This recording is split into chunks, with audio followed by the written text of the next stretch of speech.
संस्कारी बेटी।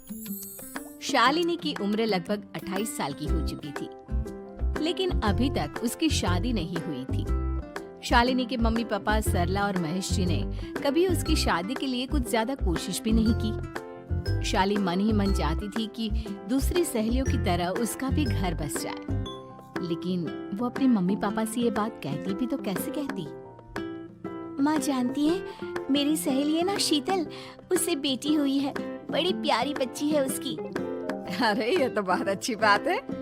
उसकी शादी भी तो 4 साल पहले हो गई थी ना। अब क्या करो बेटा, चाहते हैं तो हम भी यही है कि तुम्हारी शादी हो जाए, लेकिन कोई अच्छा लड़का मिलता ही नहीं। कोई बात नहीं मम्मी पापा, मैं जानती हूँ आप मेरे लिए बहुत अच्छा रिश्ता ढूंढना चाहते हैं। अभी मेरी इतनी उम्र भी तो नहीं हुई है। अच्छा शालिनी बेटा, क्या है ना, मेरे पास नई साड़ी नहीं है और मुझे किटी पार्टी में जाना था, तो इस महीने तेरी तनख्वाह आ जाए तो एक नई साड़ी दिलवा देना बेटा। और बेटा मेरा मोबाइल भी थोड़ा पुराना हो गया है, 6 महीने से इसी को काम में ले रहा हूँ। एक नया मोबाइल ला देना बेटा। हाँ हाँ मम्मी पापा। और माँ, आप तनख्वाह की चिंता क्यों करती हैं? साड़ी तो मैं आपको कल ही दिलवा दूंगी। और रही बात आपकी मोबाइल की, तो मैं आज शाम को ही ऑफिस से लौटते वक्त ले आऊंगी। अरे भगवान सबको तुम्हारे जैसी बेटी दे, कितना ध्यान रखती है अपने मम्मी पापा का। पापा, आज आप दुकान नहीं जा रहे हैं क्या?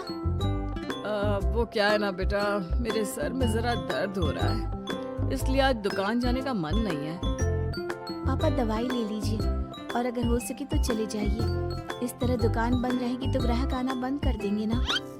अरे बेटा तेरे पापा की अब उम्र हो चली है और तू है ना हमारी कमाऊ बेटी, इतनी अच्छी नौकरी करती है, हमारा ख्याल रखती है, तेरे पापा को चिंता करने की क्या जरूरत भला है? ठीक है पापा, आप अपना ध्यान रखिए। मैं ऑफिस से लौटते वक्त आपका फोन ले आऊंगी। और माँ, आपकी साड़ी हम कल लेकर आएंगी। शालिनी के जाने के बाद क्या करे, शालिनी के लिए सच में कोई लड़का ढूंढकर उसकी शादी करवानी है क्या? अरे पागल हो गई हो क्या? वो शादी करके इस घर से चली गई तो हमारे खाने के लिए पैसे कहाँ से आएंगे? जानती हूँ वैसे भी आपको ना दुकान पर जाने में, काम करने में आलस आता है, अच्छे से पहचानती हूँ आपको। हाँ तो क्या हुआ, बेटी नौकरी करती है, जब बच्चे माँ बाप की कमाई पर मजाक कर सकते हैं तो क्या माँ बाप बच्चों की कमाई पर थोड़े दिन चैन से जी नहीं सकते? अरे वो तो हम जी रहे हैं ना, देखा ना हमारी बेटी एक ही बार में हमें मोबाइल और साड़ी दिलाने के लिए कैसे फट से तैयार हो गई। एक दिन सरला की एक पड़ोसन अपने भतीजी का रिश्ता लेकर सरला के घर आती है। सरला बहन, ये मेरा भतीजा है प्रशांत, इसके लिए रिश्ता ढूंढ रही थी बहुत दिन से। अचानक से तुम्हारी बेटी का ख्याल आया। इतनी सुंदर और अच्छी नौकरी वाली लड़की है, मुझे तो बहुत पसंद है। अरे तुम्हारे पसंद करने से क्या होता है, मेरी बेटी को भी तो तुम्हारा भतीजा पसंद आना चाहिए ना। हाँ, ऐसे थोड़ी ना कि तुम्हें हमारी लड़की पसंद आ गई और हमने रिश्ता कर दिया। मेरा भतीजा बहुत बड़ी कंपनी में जॉब करता है। अंकल जी, मैंने आपकी बेटी को देखा है और वो मुझे बहुत पसंद है। हाँ तुम्हें तो पसंद है, लेकिन हमें भी तो उससे एक बार पूछना पड़ेगा ना। तो बुलाइए ना शालिनी को, उससे पूछ लेते हैं कहाँ है वो। ऑफिस गई है और उसको आने में अभी देर लगेगी। लेकिन तभी शालिनी ऑफिस से आ गई। ये लीजिए, शालिनी भी आ गई। अब आमने सामने ही बात कर लेते हैं।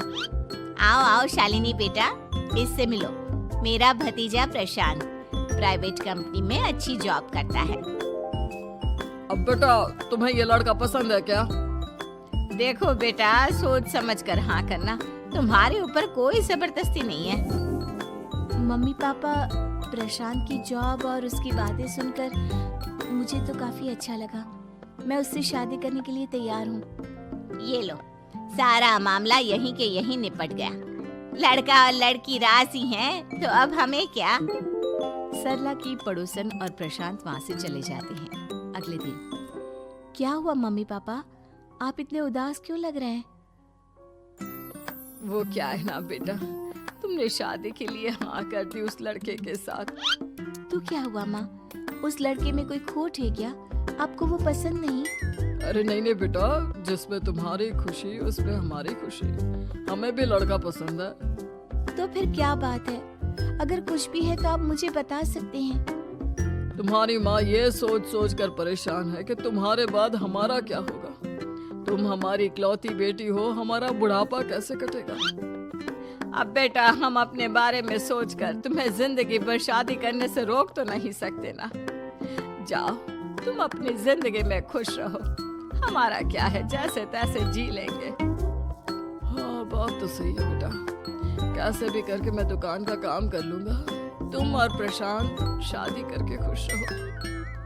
अपने माँ बाप की बात सुनकर शालिनी काफी दुखी हो जाती है। उसे लगने लगता है कि वाकई में उसकी शादी हो जाने के बाद उसके माँ और बाप का ख्याल कौन रखेगा। और यही सोचकर वो एक दिन प्रशांत से मिलती है। देखो प्रशांत, तुम मुझे बहुत पसंद हो, लेकिन मैं चाहकर भी तुमसे शादी नहीं कर सकती। अरे क्या हुआ शालिनी? क्या तुम मेरी किसी बात से परेशान हो? नहीं नहीं प्रशांत, मैं अपने माँ बाप की इकलौती संतान हूँ। अगर मैं भी शादी करके घर से चली गई तो उनका ख्याल कौन रखेगा, उनका खर्चा कौन उठाएगा। तो क्या तुम सारी जिंदगी शादी नहीं करोगी? शायद नहीं प्रशांत, और अगर अपने माँ बाप के लिए ये भी करना पड़े तो इसमें गलत क्या है। प्रशांत ये सारी बात जाकर सरला की पड़ोसन यानी कि अपनी बुआ को बता देता है। ये सरला तो बड़ी चालाक निकली। प्रशांत, वो अपनी बेटी के साथ खेल खेल रही है। कैसा खेल? आप क्या कहना चाहती हैं? अरे शालिनी बहुत सीधी और संस्कारी लड़की है, लेकिन ये सरला और महेश एक नंबर के चालाक हैं। बुआ जी, आपकी बात सही है, लेकिन अपनी बेटी के साथ भला कोई क्यों चालाकी करेगा? वो तो मैं तुझे कल बताऊंगी। तो कल सुबह मेरे साथ शालिनी के घर चलना। और फिर अगले दिन। क्या हुआ सरला बहन, तुम्हारी बेटी ने तो शादी के लिए मना कर दिया। अब पता नहीं बहन जी क्यों मना कर दिया। हम तो चाहते थे कि बेटी की शादी धूमधाम से करें। हमारी तो बहुत इच्छा थी कि शालिनी की शादी प्रशांत के साथ हो जाए, लेकिन अब क्या करे, वही नहीं चाहती। आंटी जी, शादी के बाद मुझे अपने माँ बाप की बहुत चिंता रहेगी। उनका ख्याल कौन रखेगा? और इसलिए मैं प्रशांत तो क्या, किसी से भी शादी नहीं करना चाहती। अंधी हो गई हो क्या माँ बाप के प्यार में?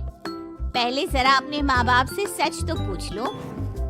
कैसा सच? यही सच शालिनी, कि ये तुम्हारे सगे माँ बाप नहीं है और तुम इनके लिए सिर्फ पैसे कमाने का एक जरिया हो। अरे ये तुम क्या कह रही हो? सच ही तो कह रही हूँ भाई साहब। अब सीधे सीधे अपनी बेटी को अपनी सच्चाई बताओगे या फिर मैं कोई दूसरा तरीका निकालूं? हमें माफ कर दो शालिनी। वो क्या है ना, हमारी कोई औलाद नहीं थी और जब तुम छोटी थी तो हमने तुम्हें गोद ले लिया था। तो इस नाते तो मैं आपकी बेटी ही हुई ना। लेकिन तुम्हें गोद लेने का हमारा सिर्फ एक ही मकसद था कि बड़ी होकर तुम नौकरी करो और हमारे लिए पैसे कमाओ, क्योंकि तुम्हारे पापा को काम करने में बहुत आलस आता है। और ये सच है कि हम ही नहीं चाहते थे कि तुम्हारी कभी भी शादी हो। कोई बात नहीं मम्मी पापा, आपने मुझे गोद लिया, पाल पोस कर बड़ा किया। भले ही उसके पीछे आपका कोई भी इरादा सही, लेकिन मैं आपकी बेटी हूँ। शादी तो मैं प्रशांत के साथ कर लूंगी, लेकिन उसके बाद भी जिंदगी भर आप दोनों का ख्याल रखूंगी। शालिनी की बातें सुनकर सरला और महेश को अपनी गलती का एहसास होता है और वो उससे माफी मांगते हैं।